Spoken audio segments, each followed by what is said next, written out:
تی وجہ سے امت پر فرض ہے۔ قاضی ابو الفضل ایاز بن موسیٰ بن ایاز مالکی رحمہ اللہ، وفات 544 ہجری۔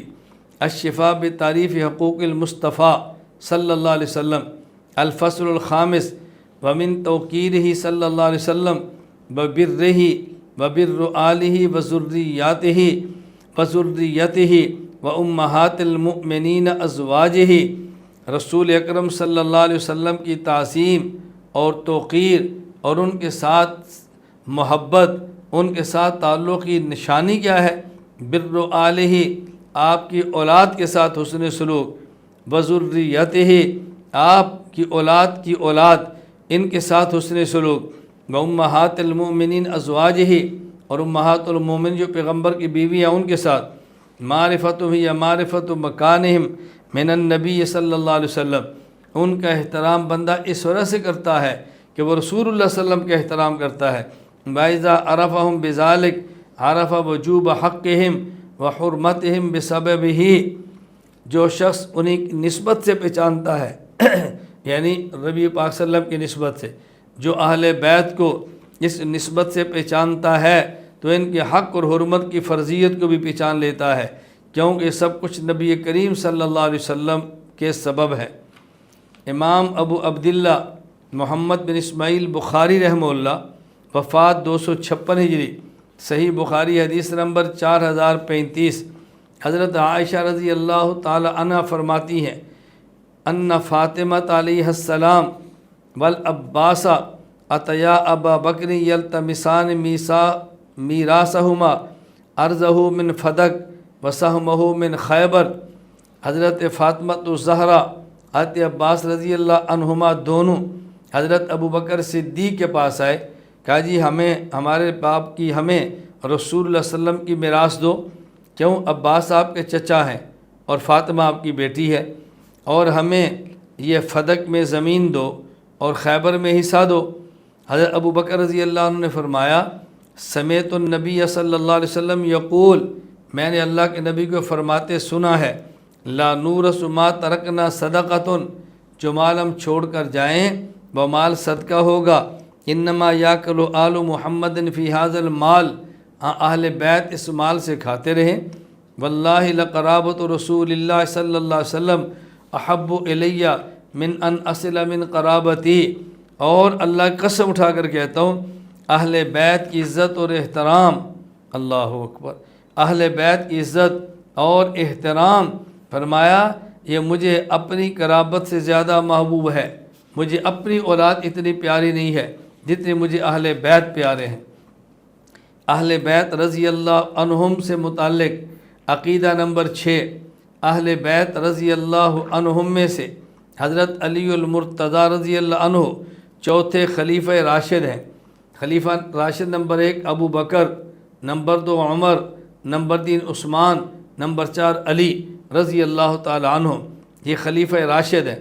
امام ابو جعفر احمد بن محمد بن سلامہ طحاوی رحمہ اللہ، وفات 321 ہجری، العقیدۃ الطحاویہ، فرماتے ہیں بنسبت الخلافت بعد النبی صلی اللہ علیہ وسلم اولا ابی بکر صدیق رضی اللہ عنہ تفضیل اللہ و تقدیما علی جمیع الامہ، ہم خلافت پیغمبر کے بعد ابو بکر صدیق کے لیے مانتے ہیں کیوں وہ سب سے اعلیٰ اور افضل ہیں، ثم عمر بن الخطاب، پھر عمر بن خطاب کے لیے، ثم عثمان رضی اللہ عنہ، پھر عثمان غنی کے لیے، ثم علی بن ابی طالب، پھر علی بن ابی طالب کے لیے رضی اللہ عنہم، وہم الخلفاء الراشدون والائمۃ المہتدون الذین قضوا بالحق وکانوا بہ یعدلون، یہ خلفاء راشدین ہیں یا ائمہ ہدایت یافتہ ہیں، ان نے فیصلے حق کے ساتھ کیے اور امت میں عدل کرتے ہوئے دنیا سے رخصت ہو گئے۔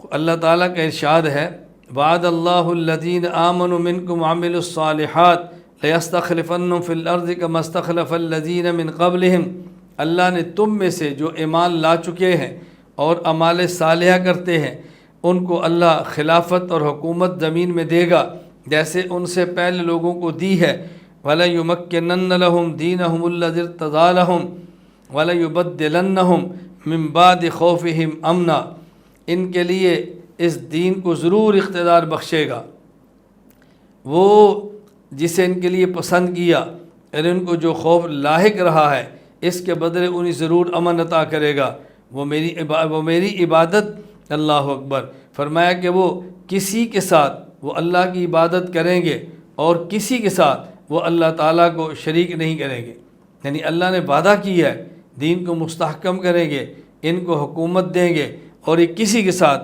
اللہ کو شریک نہیں ٹھہرائیں گے۔ یہ جو آیت کریمہ ہے، اس آیت کریمہ میں ایک ہے آمنو، ایمان لا چکے ہوں، دوسرا ہے منکم، وہ ان میں سے ہوں، تو معلوم ہوتا ہے یہ 4 خلفۂ راشدین کے لیے جب یہ آیت نازل ہوئی تھی اس وقت حضرت حسن رضی اللہ عنہ بچے ہیں، حضرت حسین رضی اللہ عنہ بچے ہیں، حضرت معاویہ رضی اللہ عنہ ایمان نہیں لائے، تو آیت کا مصداق یہ 4 خلفاء ہیں، آیت کا مصداق یہ 4 خلفاء۔ حکیم الامت مولانا اشرف علی تھانوی رحمہ اللہ، وفات 1362 ہجری، احکام القرآن میں اس آیت کا لکھتے ہیں فیہ دلالۃ علی صحت امامت الخلفاء الاربع، فیہ دلالۃ علی صحت امامت الخلفاء الاربعۃ ایضا لأن اللہ استخلفہم فی الارض فمکن لہم کما جاء الوعد، اللہ تعالیٰ نے انہی 4 کو ساتھ خلافت کا وعدہ کیا اور اللہ نے ان کو حکومت عطا کی ہے۔ امام ابو عیسیٰ محمد بن عیسیٰ بن سورہ ترمذی رحمہ اللہ، وفات 279 ہجری، سنن ترمذی حدیث نمبر 2266۔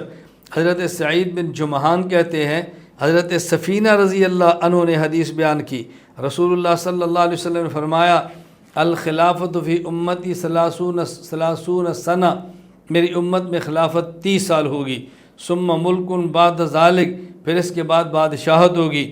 پھر حضرت سفینہ نے اپنے شاگرد سعید بن جمحان سے کہا امسک خلافت ابی بکر، نمبر 1 خلافت ابو بکر، ثم قال و خلافت عمر، نمبر 2 خلافت عمر رضی اللہ عنہ، نمبر 3 و خلافت عثمان، حضرت عثمان کی خلافت، نمبر 4 ثم قال امسک خلافت علی، پھر حضرت علی کی خلافت کو مضبوطی سے تھامو، فوجدناہا 30 سنہ، کہتے ہم نے دیکھا یہ 4 کی خلافت کی مدت 30 سال بنتی ہے۔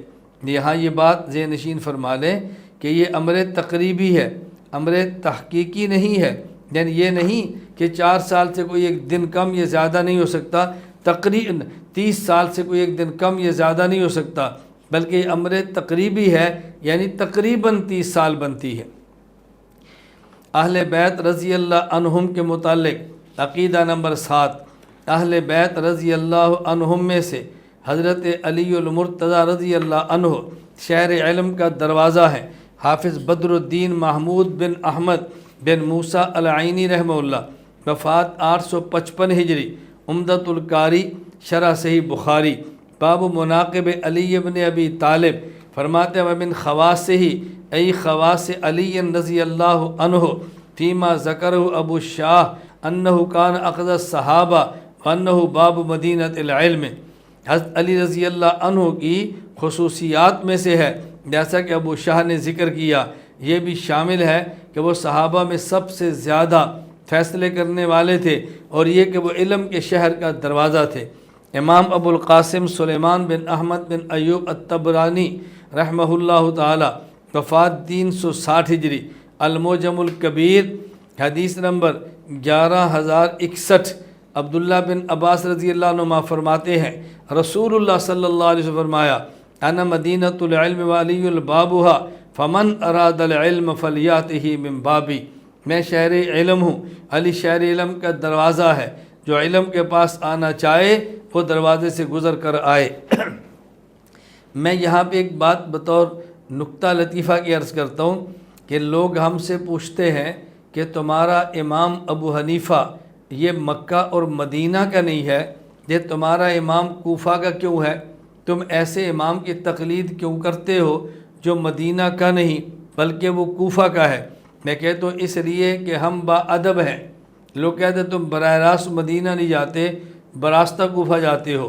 میں نے کہا اس لیے کہ با ادب ہے۔ کہا جی یہ با ادب سے اس کا کیا تعلق؟ نے کہا رسول اللہ صلی اللہ علیہ وسلم کی حدیث ہے انا مدینۃ العلم وعلی بابها، میں شہر علم ہوں، علی شہر علم کا دروازہ ہے، فمن اراد العلم، جو علم لینا چاہے، فلیاتہ من بابہ، وہ باب علم سے گزر کر آئے۔ حضرت رسول اللہ صلی اللہ علیہ وسلم شہر مدینہ ہے، مدینہ منورہ میں علی المرتضیٰ رضی اللہ عنہ، یہ باب مدینۃ العلم، یہ دروازہ ہے مدینۃ العلم کا، اور یہ کوفہ میں ہے، لہذا ہم دروازے سے گزر کر مدینہ جاتے ہیں۔ میں مثال دے کر بات سمجھایا کرتا ہوں، امام مسجد اعلان کرے صف اول میں نماز پڑھو، اجر بہت ملتا ہے۔ ایک مقتدی دروازے سے گزر کے صف اول پہ جائے، ایک مقتدی دروازہ کراس کے صف اول میں جائے، تو جو دروازہ پھلانگ کے صف اول میں گیا وہ بھی پہلی صف میں پہنچا، جو دروازے سے گزر کے صف اول میں پہنچا وہ بھی صف اول میں پہنچا۔ فرق کیا ہے؟ دروازے سے گزر کر صف اول میں جانے والا یہ با ادب ہے، دروازہ پھلانگ کر صف اول میں جانے والا یہ بے ادب ہے۔ میرا عنوان یہ نہیں ہے، میں اس پہ تفصیلی گفتگو کر چکا ہوں۔ اہل بیت رضی اللہ عنہم کے متعلق عقیدہ نمبر 8، اہل بیت رضی اللہ عنہم میں سے حضرت حسن اور حضرت حسین رضی اللہ تعالی عنہما جنتی جوانوں کے سردار ہیں۔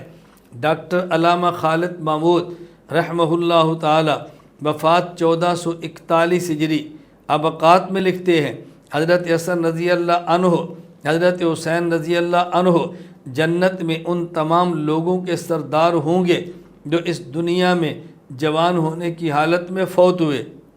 حضرت امام ابو عیسیٰ محمد عیسیٰ الترمذی رحمہ اللہ وفات 279 ہجری، سنن ترمذی حدیث نمبر 3768۔ حضرت ابو سعید خدری رضی اللہ عنہ فرماتے ہیں، فرمایا رسول اللہ صلی اللہ علیہ وسلم نے، الحسن والحسین سیدہ شباب اہل الجنہ، میرے حسن اور میرے حسین یہ جنتی نوجوانوں کے سردار ہیں۔ یہاں ایک بات ذہن نشین فرما لیں، ایک حدیث پاک میں ہے ابو بکر و عمر رضی اللہ تعالی عنہ یہ جنتی بوڑھوں کے سردار ہیں، اور اس میں ہے حسن اور حسین جنتی جوانوں کے سردار ہیں۔ ابو بکر عمر کے بارے میں فرمایا سیدہ کہول اہل الجنہ، اور حضرت حسن حسین کے بارے میں فرمایا سیدہ شباب اہل الجنہ۔ جنت میں تو سارے جوان ہوں گے، کوئی بھی بوڑھا نہیں ہوگا۔ اس دونوں حدیثوں کا معنی سمجھ لیں، جو جوانی کی حالت میں فوت ہوا وہ جنت میں گیا، حضرت حسن حسین اس کے سردار ہوں گے۔ جو بڑھاپے میں فوت ہوا اور جنت میں گیا، ابو بکر و عمر رضی اللہ تعالی عنہما ان کے سردار ہوں گے۔ اہل بیت رضی اللہ عنہم کے متعلق عقیدہ نمبر 9، اہل بیت رضی اللہ عنہم میں سے حضرت فاطمہ رضی اللہ عنہا جنتی عورتوں کی سردار ہیں۔ شیخ التفسیر مولانا محمد ادریس کاندلوی رحمہ اللہ تعالی وفات 1394 ہجری، عقائد الاسلام عقیدہ نمبر 5۔ حضرت سیدہ فاطمہ رضی اللہ عنہا جنت کی تمام عورتوں کی سردار ہیں۔ حضرت امام ابو عبداللہ محمد بن اسماعیل بخاری رحمہ اللہ وفات 256 ہجری، صحیح بخاری حدیث نمبر 3623۔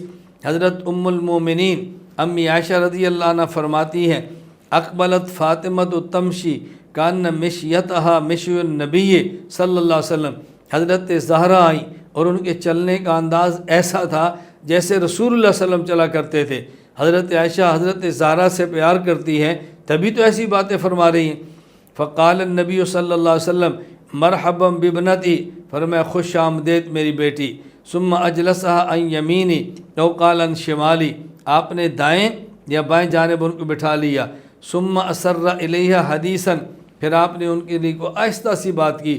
فبکت، زہرا رو پڑی۔ فقلت لها لم تبکین، میں نے پوچھا تم کیوں رو رہی ہو؟ انہوں نے جواب نہیں دیا۔ ثم اسر الیہا حدیثا، پھر رسول اللہ صلی اللہ علیہ وسلم نے آہستہ سی ان سے کوئی بات کی۔ فضاحکت، وہ ہنس پڑی۔ امی عائشہ پاتی میں نے پوچھا ما رأیتک اليوم فرحا، ما رأیتک اليوم فرحا اقرب من حزن، میں نے جتنا آج آپ کو خوش دیکھا کبھی میں نے اس سے زیادہ آپ کو خوش نہیں دیکھا۔ اللہ اکبر۔ فسألتها عما قال، میں نے پوچھا حضور صلی اللہ علیہ وسلم نے کیا فرمایا؟ کہتی ہے ما کنت لافشی سر رسول اللہ صلی اللہ علیہ وسلم حتیٰ قبض النبی، میں رسول اللہ صلی اللہ علیہ وسلم کے راز کو ان کی زندگی میں کسی کو نہیں بتا سکتی. فسألتها حتیٰ قبض النبی صلی اللہ علیہ وسلم فسألتها. حضرت امی عائشہ رضی اللہ عنہ فرماتی ہیں جب رسول اللہ صلی اللہ علیہ وسلم دنیا سے رخصت ہو گئے تو میں نے زہرا سے پھر پوچھا اب تو حضور دنیا میں نہیں، اب بتا دو. فقالت اسر الیہ ان جبریل کان یعارضنی القرآن کل سنۃ مرہ. جبریل امین آتے اور ہر ساتھ قرآن کا دور میرے ساتھ کرتے، اور دور ایک مرتبہ ہوتا. دور کا معنی ہوتا ہے کہ دونوں حافظ ایک دوسرے کو قرآن سنائیں، یہ ہے دور. ایک حافظ فاتحہ پڑھے پھر دوسرا پڑھے، ایک سورۃ البقرہ پڑھے پھر دوسرا پڑھے، یا ایک سورۃ البقرہ کا رکوع پڑھے پھر دوسرا پڑھے، ایک دوسرے کا سنیں. سال میں ایک مرتبہ تشریف لاتے اور ایک مرتبہ دور فرماتے. وَإِنَّهُ عَارَضَنِي الْعَامَ مَرَّتَيْنِ. اس سال تشریف لائے اور آپ نے مجھ سے قرآن کے 2 دور کیے. وَلَا أُرَاهُ إِلَّا حَضَرَ أَجَلِهِ. فرمایا کہ مجھے اندازہ ہوا کہ میری موت کا وقت قریب آ گیا ہے. وَإِنَّكِ أَوَّلُ أَهْلِ بَيْتِي لَحَاقًا بِي فَبَكَيْتُ. آپ نے ارشاد فرمایا کہ تو میرے اہل بیت میں پہلی عورت ہوگی جو میرے پاس آئے گی، یعنی میرے بعد وفات ہوگی اور تو میرے پاس پہنچے گی. فَبَكَيْتُ کہتے ہیں میں رو پڑی، یعنی رسول اللہ صلی اللہ علیہ وسلم اپنی موت کی خبر دے رہے ہیں. فقال اما ترضین ان تکونی سیدۃ نساء اہل الجنہ او قال نساء المؤمنین. پھر رسول اللہ صلی اللہ علیہ وسلم فرمایا کہ کیا تو اس بات پہ راضی نہیں ہے کہ اللہ تجھے جنتی عورتوں کا سردار بنا دے. فضحکت لذالک. تو میں وہاں پہ ہنس پڑی اور خوش ہو گئی. اہل بیت رضی اللہ عنہم کے متعلق عقیدہ نمبر 10. اہل بیت رضی اللہ عنہم میں سے کسی ایک کی محبت میں غلو اور حد سے تجاوز کرنا درست نہیں، ناجائز اور حرام ہے. حد سے تجاوز نہ کرے، غلو نہ کرے. علامہ محمد عبدالرؤف بن تاج العارفین ابن علی مناوی رحمہ اللہ، وفات 1031 ہجری، التیسیر بشرح الجامع الصغیر، فرماتے ہیں یلزمنا حبہم حبا لا یعود علینا بوبال وظلم. ہمارے ذمہ لازم ہے ہم اہل بیت سے محبت کریں، لیکن ایسی محبت نہ ہو جو کسی وبال یا ظلم کا سبب بنے. لا کالذین حملہم الغلو والعصبیت. ان لوگوں کی طرح محبت نہ کرے کہ جو غلو اور عصبیت اور ضد میں یہاں تک پہنچے حتیٰ جاؤ بحادیث مختلفۃ تنکرھا عقول الصادقین. ان نے من گھڑت ایسی حدیثیں بیان کی کہ جس کو سچے دل و دماغ والے قبول نہیں کر سکتے. حتیٰ اداہم ذالک الی ان طعنوا فی الشیخین وسبوہما. یہاں تک ان لوگوں نے حدیثیں گڑھی اور حضرت ابو بکر صدیق، حضرت عمر بن خطاب رضی اللہ عنہما، ان دونوں کے بارے میں طعن و تشنیع سے کام لیا اور ان کو گالیاں تک بکنے لگے. ایسی محبت نہیں ہونی چاہیے. حضرت امام ابو عبداللہ احمد بن محمد بن حنبل رحمہ اللہ، وفات 241 ہجری، مسند احمد حدیث نمبر 1305. حضرت علی رضی اللہ عنہ خود فرماتے ہیں قال علی النبی صلی اللہ علیہ وسلم، اللہ کے نبی نے مجھے فرمایا فی کا مثل من عیسیٰ، تمہاری مثال ایسے ہے جیسے حضرت عیسیٰ کی ہے. اب غزت الیہود، ان نے یہودیوں نے ان سے اتنا بغض رکھا کہ حتیٰ بہتو امہ، اتنی ان سے بغض رکھا کہ ان کی والدہ پہ تہمت باندھ دی. وَأَحَبَّتْهُ النَّصَارَى، اور نصارہ نے اتنا ان سے پیار کیا، اتنی محبت کی. حتیٰ انزلوہ بالمنزلۃ التی لیس بہ، ان کو اس مقام تک پہنچایا جو ان کا مقام نہیں تھا، یعنی ان کو خدا کہنے لگے. ثم قال یہلک فی رجلان، حضرت علی نے فرمایا میرے بارے میں 2 قسم کے بندے ہلاک اور برباد ہوں گے. محب مفرط، ایسا محبت کرنے والا جو حد سے تجاوز کرے. یقرضنی بما لیس فی، میرے لیے وہ ثابت کرے جو میرے اندر نہیں، یعنی خدا مان لے، سجدے کرے.